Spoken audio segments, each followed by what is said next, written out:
A plataforma polo centro de día de Rianxo retomaba esta fin de semana as mobilizacións para exixir avances na posta en marcha dun servizo tan demandado. O alcalde de Rianxo reuníase esta mesma tarde con representantes da entidade para trasladarlle a vontade inequívoca do Executivo de levar a bo porto este equipamento social.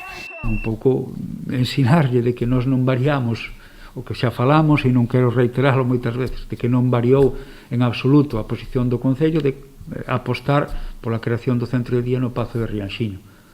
Dende o Goberno local barallan incluso introducir algunha modificación no proxecto para lograr o compromiso inversor da Xunta, que de momento tan só ofreceu sufragar unha serie de prazas públicas. Embarallando cambios no proxecto para un pouco axudar e ter un plan B de proxecto pois máis económico, etc.